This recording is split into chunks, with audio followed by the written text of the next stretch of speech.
This week on Intrigued, full effect. Just because a child walks freely out of their home doesn't mean that child has freely stayed away. Just because a child disappears doesn't mean she ran away. Go find those children. I'm Chandrea Thomas, and welcome to episode 13. In this podcast, I talk about curious cases, disappearances, and other stuff. And today I'm talking about the disappearance and murder of 16-year-old Jholie Moussa from Alexandria, Virginia. I spoke to Jholie's aunt, Veronica Iyenga, about what happened and how she started a nonprofit called Not a Runaway in Jholie's honor. The goal of the organization is to help families who are searching for missing loved ones as they navigate the judicial system. She also talks about the signs of abuse that ultimately led to Jholie's death. So let's get right into this case. This is what happened. It was around 4:15 on January 12th of 2018 in Alexandria, Virginia. According to reports and family members, Jholie and her twin sister Jholie were spending time together while their father was out of town for work. Jholie was having a normal day with her twin sister, and things seemed to be going well. Then Jholie reportedly got a series of text messages and left the house at the 4200 block of Sonia Court that afternoon, saying she'd be right back. Then at around 8 p.m., Jholie's twin got a text that Jholie was going to a party in Norfolk. That was the last communication the family got from Jholie's phone. This is what her aunt Veronica had to say about that night and the fierce search for Jholie and answers. Veronica Iyenga, the aunt of 16-year-old Jholie Moussa, who disappeared in January of 2018. She's here to talk about what happened with her niece and also her drive to help other families. She actually started a nonprofit organization called Not a Runaway. And I'm going to talk to her about her niece's case, as well as what the organization is about and why she got started with it all in the first place. So Veronica, thank you for joining me. Thank you so much for having me. I appreciate the time. Oh, absolutely. First, I just want to offer my condolences to your family because I know it's been a pretty rough year plus for you guys considering everything. And I know, I'm sure it's still surreal for you right now. It's surreal. It still feels like it's all a nightmare or that we're watching some crazy movie. Yeah. So for those who may not be familiar with Jholie's case, tell me what happened to her on January 12th of 2018. Yeah, it was just another afternoon. Nothing should have been ordinary. Nothing shouldn't have been extraordinary about that day. Jholie came home from school with her identical twin, Jholie, and they make it to the house, and they're sitting in the kitchen, and Jholie is doing her sister's hair, pressing it, and they're just having regular girl talk. And then the next thing we know, Jholie starts getting a bunch of text messages on her phone. We now know it was on Snapchat, but she's getting text messages, and her sister's like, "Who are you talking to?" And she's not trying to tell her. She's being cute about it. She's giggling. She seemed to be excited by whoever it was that she was talking to on the phone. A little bit into it, she says to her sister, "I'll be right back. I got to go do something real quick. I'll be right back." So she, leaves her charger behind, her ID behind, her wallet behind, steps into her shoes real quick because it's cold outside. So she bundles up into a coat and then walks out that door. So when we see her walking away from the house under home security, she's kind of smiling, looking down at her phone as she's walking out the door. And that is the last image we have of Jholie being alive and walking away of her own free will. Wow. So what happened? What did you guys discover of what happened to her that night? Well, what ends up happening is she disappears, and her sister doesn't say anything to us for the day. Typical sister, typical anybody. She's trying to protect her sister just in case her sister's staying out a little bit later than it's supposed to be. So next thing Jholie does is she texts her sister after about an hour or two of her not coming right back as she had professed to do. And she was like, "Hey, where are you?" And her sister texts her back and says, "I'm going to Norfolk to a party. I'll be back later." And that was the end of it.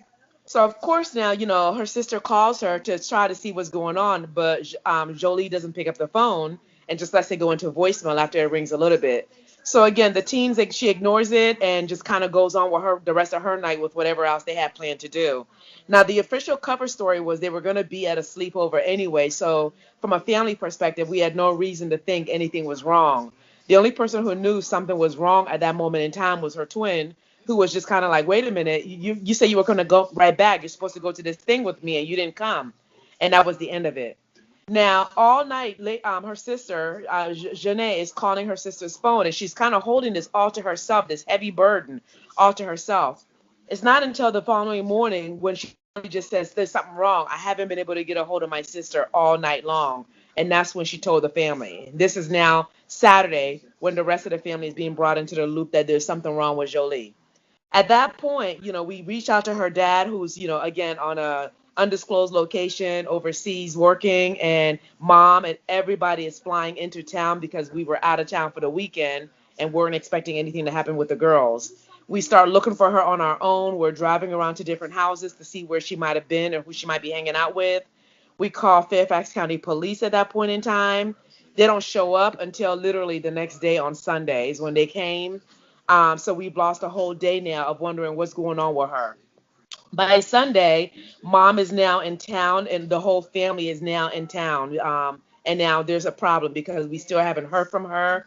We're calling her at this point. The phone is going straight into voicemail, like it's completely powered off, and which again is not like her. But considering she left the house saying she'd be right back, it would be expected that she doesn't have a charger. But what we knew was that if Jholie was staying away of her own free will, she's the type of girl who didn't go too far without her phone. If she left her phone, her car charger at the house and then decided to go to a party, she would have found a way to at least use someone else's charger or to find some money to buy one. But again, she left her ID and everything at the house. So where is a 16-year-old girl supposed to get money to do something like that? We continue to call the police to try to take this seriously. They entered her into the database, and now she's classified as a runaway.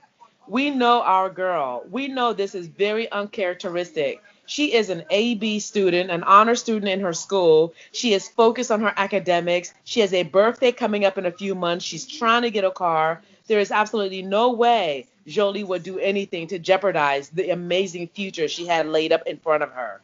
But yet the police and law enforcement are telling us she's a runaway. Why? Because they saw her walk out of the door smiling and did not appear to be in duress. So for the next 2 weeks, my family and I single-handedly continued to promote the fact that Jholie was missing. We took our pain public, and Sarita, her mother, shared the family's agony as she described to the community who Jholie was so that they can feel like they knew her and empower them to go out there and go help us find our child. And so when the police let us down, when the so-called Amber Alert let us down, we had a community of people who didn't even know us, who put up a lot just to help us. Days turned into weeks as the family and community continued to search for Jholie. About a week later, the Amber Alert finally gets sounded for her. This is a week after she's been missing. So a week after she disappears, an Amber Alert goes out? We finally get an alert. Okay. And at this point, again, we have never had as a family any relationship with a missing child or missing situation. We've only seen it as far as TV is concerned. But we do know there's something called an Amber Alert, that when a child goes missing, we thought the purpose of the Amber Alert was that it would ring the alarms and everyone was going to look for her. During this very painful period, we were going to learn differently. So 2 weeks later, okay, we start to see it. We get police show up at the house. They want to take fingerprints of the family and the immediate family, and just start doing blood samples, just basic protocol stuff. Then the family gets some shocking news. Then the news report, and everybody starts to report it. A body has been found at a park less than a mile from our house. Could it be Jholie? Wow. So let me ask you this. Once you guys got this information that you were seeing on the news about a body being found, how long after that was it from when she disappeared? It was now exactly 2 weeks to the day. She was found that Friday, February the 26th. What did you feel inside when you heard about this body being found? Did you think it was her? It was surreal. It was not her. It was not Jholie. I could deal with the fact that maybe she had been trafficked, maybe she was kidnapped, maybe she was being held hostage, because in every one of those situations, we could repair her, we could fix her, we could get her the treatment and the help she needed to live a fulfilling life. Okay, but the murder of Jholie was never on the table for discussion or for consideration. Jolie's body was found at a park near her home. She died from smothering and blunt force trauma. So when they told us this, and then they brought us, evidence that it was her, it was like everything came tumbling down. Now, we had had 2 weeks to prepare for this situation, okay? But my heart broke in a million pieces because all I could say is, do you still think she's a runaway? Do runaway girls walk out their house and less than a mile away they just drop down and die? Is that really what you thought was happening? It breaks my heart because as a mom myself, as a family member, as an auntie, she was my little daughter. She's my surrogate daughter that I never had. I ask myself, if we had taken just a little bit more precaution, paid a little bit more attention, taken her case a little bit more seriously, could Jholie have been found alive? And Mm. that is a question that haunts me to this day. We orchestrated search parties. We were in that park that Jholie was found in. But because we were just parents and families and friends hunting for our daughter, looking in the shrubs, looking in the bushes was never up for discussion. We didn't have that kind of background or even inkling to think we were standing less than 100 feet from where she was to be found later on in 2 weeks. Had they started searching in our backyard, had they been more aggressive and searched everywhere you could possibly hide somebody, could they have found her and made our agony smaller and shorter? Again, these are the questions that continue to pain me as a human being, as a woman, as a mother, as Jolie's aunt. And this is what continues to drive my passion because if they had looked, maybe we could have saved her, maybe we couldn't. And to this day, we'll never know. It turns out that Jolie's ex-boyfriend, Nibiu Ibrahim, who was 17 at the time, already had felony charges from an assault on Jholie. And the family thought that relationship was over, but it may have continued in secret. As I was researching the story, it looks like there was a guy that she was dating and there was some sort of abusive relationship. Can you explain that to me, some of that, so people can understand what the situation Sure. is with the case? So again, it wasn't a guy she was actively dating. Jolie, like any girl, has had boyfriends. This was a guy that she thought loved her. Okay, in her young stage of mind, she felt like this was love. Okay, they'd had some situations in the past where he got aggressive with her. He had attempted to choke her before. He had been violent with her. But Jolie was candid with the family and told us what was going on. She was giving clues and tips and education of how to walk away. And just at Christmas, she was telling us it was over. At Thanksgiving dinner, she was telling us she had handled it. We thought the situation was handled. Now, on this particular day, she was talking with somebody on Snapchat. What's important to note is that it wasn't a direct call through. So if it was the ex-boyfriend calling her, he knew her number, but he didn't call her directly using his phone. Why not? He then stopped some kid at a park to use their phone to communicate with her. Why? And then she leaves the house. Now, when she's leaving the house at this point, and again, I'm just talking, I'm not giving you a subject matter expert. I'm just talking as a woman at this point. Did she leave her house thinking she was meeting somebody new and then he tricked her and it ended up being him and then he's even more mad about it? That is a question I will never, ever know the answer to. But what I do know is my niece left this house trusting that the person she was going to meet with was going to be somebody that she can count on.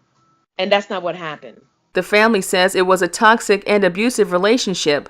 And in the midst of the search for Jholie as a missing person, another interesting fact came up. The suspect was actually arrested on January the 18th on that past assault. And here's another thing. His home was walking distance from Woodlawn Park, where Jolie's body was found. A total of 12 search warrants were issued in the case. Now we've learned, it's been made public, that the boyfriend was arrested. Okay, he was immediately arrested as a person of interest because of the prior domestic violence orders that have been against him, which are all public record. Mm-hmm. But then I believe it was in August of this past year, formal charges were officially done, and he is still incarcerated, and we are waiting to go to trial in June. Your niece's case is going. The family is trying to deal with everything and all of that. At what point do you decide to start the organization? It was about 30 days after she was found. It was almost immediate because throughout this entire ordeal, for 2 weeks, I was sitting here, the whole family was sitting here, not understanding there was a legitimate danger and a problem in front of us. But it seemed like nobody cared except for us and our friends and family and the adopted community that brought us in as their surrogate family. But those who had the power to do something about it, their hands were tied. They were not even caring because they kept saying, we're taking her serious, but she's a runaway. And by saying she's a runaway, it meant we got a fraction of the resources that are made available to an Amber Alert candidate, for instance.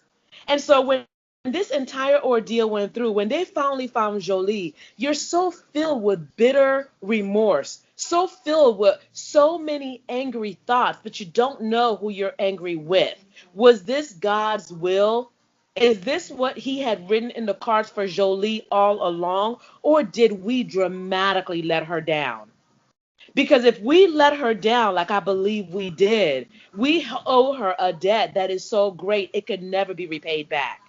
And so during this whole ordeal, as we were planning her funeral, me, my sister, my brother in law, we were just so angry about this situation that it was like, listen, I'm not going to sit around and cry about this situation with Jholie and not do something about it. What are we going to do? Okay, because this is not acceptable. It's not acceptable that families have to defend their children's honor when we tell you they have gone missing.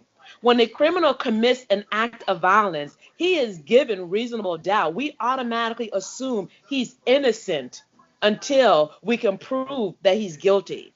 But when a teenager goes missing, we automatically assume they ran away. They are hard headed. They are a troubled child before we assume they could possibly be in danger. It seems to me we've got that flipped around. A child that is under 18 does not have the legal capacity, okay, to give consent for anything.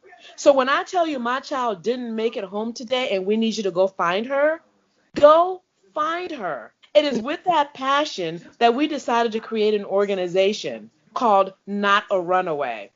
And that's a testament to what was being said about Jholie. We were tarnishing her reputation, her good name, her legacy by saying, okay, in so many words, she was a troubled youth, a spoiled brat who ran away from home and couldn't deal with whatever trouble she might have been at home with. All of which were completely a contradiction to who Jholie was. And so Not a Runaway was designed to help us do for others what we couldn't get done for ourselves, which was to help create a public platform that was as loud as the Amber Alert, but on a social media level where we could rally a whole community of people to start sharing posters of this child and start looking for this child in as many different places as they can. Because when we couldn't get an Amber Alert issue, we were able to create our own Jholie Alert, and we had nearly 50, 60, 70,000 people across the nation and counting that were helping us look for Jholie in all places. When you say 60,000 people, how do you come up with that particular number? Well, we actually started. We went public with our pain, and we took to social media, and we created a page on social media. It's called Find Jholie, and within a matter of days, we had 50, 60,000 members in our group. We would post a video, and it would get shared 100,000 times at a time. We would track the visitors on that particular page. The hits were off the roof. We got emails from all over the place. We got calls from press all over the place. This was a high profile situation. The FBI got involved within 4 days while the police were still claiming she's a runaway. Is So that website, is that Facebook page still up? yeah, the Facebook page is still up. It's called Not a Runaway. If you look it up, you'll see the page for Not a Runaway, but you're looking for a group called Not a Runaway. We renamed it after Jholie was found. And so that's where we are now. So we still have our members in the group. And now what we're trying to do is to use this magnificent platform we found ourselves in to offer a voice that's loud for other families of other missing kids that don't get the notoriety that an Amber Alert could give them. You know what? It was interesting. We were having that conversation when we first talked about the case and your organization, and how there are people kind of sporadically put across the country, just kind of positioned and doing their own thing. Like, you're doing what you're doing. I'm doing the stories that I'm doing. There's various people that I've connected with since I've been doing the stories on missing people of color. And it seems like eventually, I'm hoping at some point we can all kind of become one or in some way. Exactly. This is kind of part of that process, but because it becomes more of a network, of us helping each other to try to make all of these things happen. So with the organization, what have you guys been able to accomplish so far? So what we did was during the very first months, again, everything is raw, and this is how I'm dealing with the loss of Jholie. Is that I'm just jumping into work. The emotions are still raw. So Sarita, the mom, she's got to deal with her other daughter as well as her own emotion, along with dad. The entire immediate family moves out of the state of Virginia because the pain is so raw. It's like the state let us down, the county let us down, the city let us down. Everything about that state, hurts our skin and our spirit because of how it took something really precious from us. But I'm still here. My sister is still here, and my brother-in-law is still here, along with our mother. And so, since this was Jholie's backyard, we do not want her name to ever be forgotten. We want to try to make a name and build her legacy so as many kids as we could possibly keep safe in Jholie's name, our mission will have been accomplished. So Mm-hmm. since we started, one of the very first things we actually did was we started to attend missing children forums in the DC area. So we attended a couple just to kind of see how magnificent this issue was. I mean, we never realized how many African American children, specifically teenage double digit 11 and older, go missing and an Amber Alert is never issued. In fact, they're just simply labeled runaway or voluntarily walked away, which means we're not looking for her, in other words. And so by going there and starting to see this, we realized there was a miseducation because if these kids were willingly running away, maybe they didn't fully understand the gravity of their decisions at that moment in time. So the first task that Not a Runaway did was during the summer of 2018, we actually pulled together a group of girls and we ran an advocacy leadership camp, okay, called the Girls Rock Leadership Camp. During that camp session for 2 solid weeks, 80 hours, we immersed these girls into the world of the missing. We took them to meet with local jurisdiction police from the tri-state area. They went down and had a tour of the Missing and Exploited Children's Center in Alexandria. We met with families of other missing children so that these girls could understand what it meant to advocate and what the pain felt like for those that were left behind. And then we took these girls on Capitol Hill so that they could start petitioning for changes to the Amber Alert. We wanted them to get passionate because as an adult, I can fight this battle about the Amber Alert, but it doesn't directly impact me. But as youth with their voice, it impacts them dramatically. Because how scary is it for one of them to know that if you disappeared, you're going to be labeled a runaway unless somebody sees you getting snatched up. Okay? We want these girls to put their voice to the law so that we can help drive change. It was Mm-hmm. magnificent. So that was the first thing we did. The next thing that we did was on a regional level, we threw the first ever region-wide missing children awareness event. We pulled police officers from DC, Virginia, and Maryland into one room. And we also held an Amber Alert forum where the public was able to ask questions for the first time ever about this Amber Alert and have the various localities answer how each of them addresses and handles these and what the protocols and the process looks like. Again, we felt it was very phenomenal. On August 30th of 2018, Fairfax County Police charged Jholie's 17-year-old boyfriend with first-degree murder. There were also media reports that Jholie had received calls from the phone of a 12-year-old boy on January the 12th, and when family members spoke to the boy, he said that a man had asked him to use the phone. There was also word that Ibrahim finally confessed to the crime after a 4-hour interview with police. So by the time August is hitting and we're putting on this missing children awareness event, we get official word is published to the community. Official charges are now done, and the word domestic violence, teen domestic violence, gets thrown into the mix. So now suddenly we have another voice that we need to attack. How is it that as a woman, I didn't know this was going on, that she was still involved with this guy, that she was still in his raps? How is it that we didn't give her the tools to be able to really walk away and cut the loose? I have all these unspoken questions in my head about how I feel I personally failed her because I could have done more. So, knowing that I could never give this lesson to Jholie, and I can't ever take back what happened to her and the pain she suffered at the hands of somebody she thought loved her, we decided to take on a teen domestic violence as a platform as well. So then in August, we held in September, I'm sorry, we held a missing children, we held a mother-daughter brunch on teen domestic violence. And we were fortunate to pool a group of 80 moms and their daughters. And we offered brunch. We had speakers come out. So again, that made me happy because once again, we continue to make strides in her name. So while those bigger public initiatives are going on, behind the scenes, we're still meeting with legislators. We're still trying to see if we can make amendments to the Amber Alert or at least stretch it some way. How is her twin sister doing right now? Oh my God, Janae makes me so proud. She is getting counseling, but the wisdom that she has gained as a result of this experience is so humbling. It's like I still have problems talking about Jholie. There are so many things about her that are just personal that we'll never share. But when you talk to her twin, she talks to her like she talks to her every day. She talks about everything. She holds nothing back. And when I watch her or I listen to her, my heart just wants to break into a million pieces because of how strong she has become in this past year.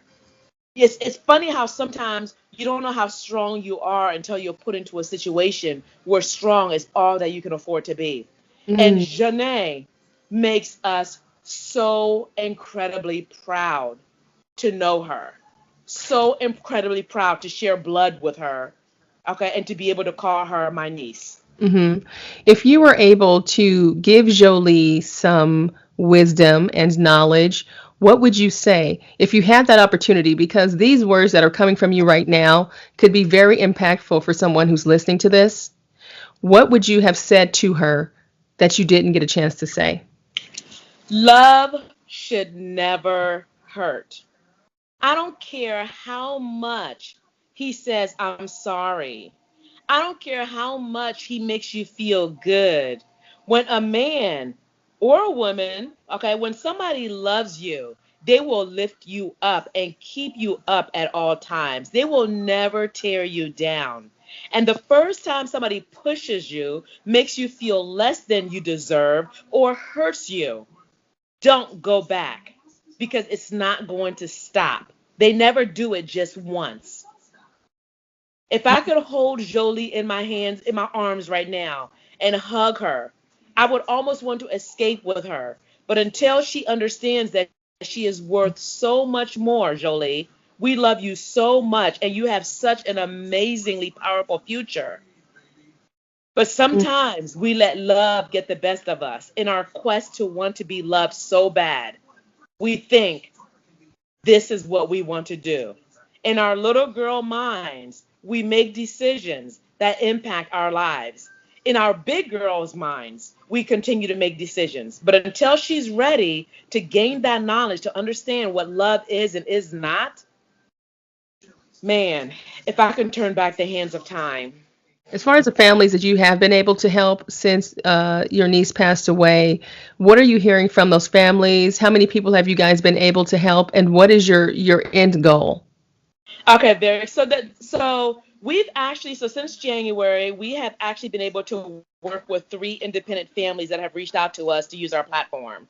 We had one family in North Carolina whose daughter went missing for approximately almost a month, and then thankfully she was recovered. Okay, so we're really fortunate to have had a hand in that entire process of helping them get the word out. We've had 2 other families that we've also been able to work with. One is still actively missing. It has been 6 months. And the story there is they are a runaway. But again, how does a 17-year-old child get up to go to school and just vanish? Okay. So we've just got to do better as a community. The end goal for us is I don't care if this child is black, white, or purple. I don't care if they're poor or rich. Anytime anybody under the age of 18 disappears, if she can't even legally vote, she can't legally sign a contract, she can't legally even consent to anything, I need to know where that child is. Now, I do understand there are cases that which we've discovered in this process where the child does legitimately run away in order to escape a harmful situation at home. In those cases, we still just need to know that child is safe, even if the child is not brought back into their household. But when a parent tells you they have no idea where their child is, and law enforcement tells you they have no idea where that child is considered endangered, period. And I think we just need to do away with the whole word runaway and start looking at these kids as simply missing, endangered, and go find them until we can guarantee somebody that they are of safe mind and body somewhere. Hmm. Is there anything that you would like people to know as far as maybe sharing on social media? What would you say to folks who have been helping you throughout this whole process? I can't begin to say thank you enough. If we didn't have the support that we had, Jholie could have become another nameless, faceless, missing black girl. But we went public and the community rallied around us. People we didn't know in countries we didn't know, in cities we didn't know, were offering to make donations. They were offering to print, to design, to search. I mean, when we did a canvas, they came in from out of town to assist us. That is family on a whole nother level. And to everyone, we have created a sisterhood bond that will be with us until we are no longer naturally on this earth. I just want to say thank you. And by sharing, we as a community are making sure that even when the legislation is not on our side, we have a loud enough voice to be able to make a change. And by sharing these missing posters, by talking about these missing kids, we will continue to work collectively to drive the change that our children desperately need. Again, just because a child walks freely out of their home doesn't mean that child has freely stayed away. Just because a child disappears doesn't mean she ran away. Go find those children. When you reflect back on the whole situation and the whole scenario over that 2 week period when you were searching and you were trying to get the word out about Jholie, is there anything that you would have done differently? Not at all. I think that we went public. I think that the local media started to help us. I think that the community came to our aid. I think that as a family, we did what our knowledge allowed us to do. What we didn't know is what the law enforcement people knew, which was look in the gutter, look in the trash can, look in the bushes. Those are the things we did not know. So if I had to do this all over again, I would want them to go find Jholie the night she disappeared and find her sooner rather than 2 weeks later in the woods. I think we're now part of a very exclusive club of parents and family members of murdered and missing children. And I think the bond that we now have as a man made family is so great that we have to continue to help ourselves. We have to continue to keep our kids safe, even in spite of them. So even if those child are willfully running away or walking away from their house, we still have to go find them and ensure that these babies are safe. Because again, they know not what they do. And it's our job as adults to keep them safe. All right, Veronica Iyanga. I like your name, by the way. Thank you. I want to thank you for your time today, and hopefully that things will move forward with your organization, and more people can get involved, and it'll spread, and we can all be connected with this because getting the word out about people, especially when we're missing and you're young and all of that, we need to get that information out to people as quickly as possible, and it needs Yes. to be recognized and understood that they are not always a runaway. Absolutely. And if you have a family member that does go missing and it's a teenager and they're not getting traction, feel free to reach out to us. You can visit us online at www.notarunaway.org. We're very responsive. We want to help. There's a whole community of people that like to do things like this. We are now part of that community. Let us be your vehicle. Thank you Okay, so much again for this platform. absolutely. When it comes to my final thoughts about the case, it's simply horrific that Jholie's young life was taken from her because she was a young woman with a bright future. I also wonder how many cases are classified as runaway when the person was taken against their will and murdered. It's also important to think about the previous record of abuse and the impact on what ultimately happened to Jholie. At the same time, her family is working to do what they can to keep others from facing the same tragedy and fate as Jholie.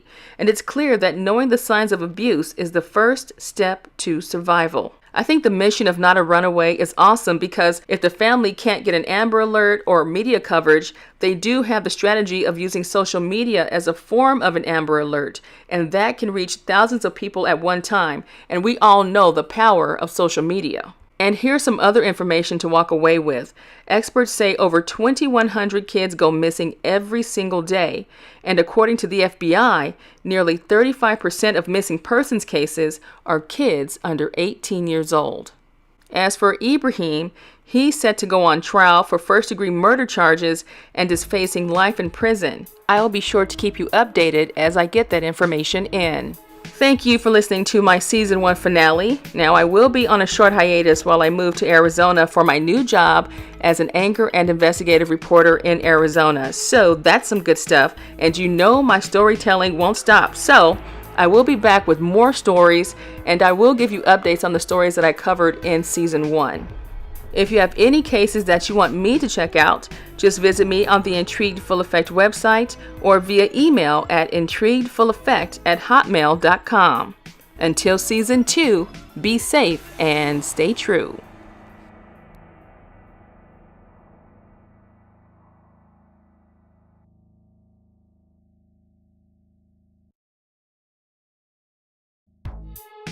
The views, information, or opinions expressed during the Intrigued Full Effect, Curious Cases, Disappearances, and Other Stuff podcast are solely those of the individuals involved and do not necessarily represent those of the host.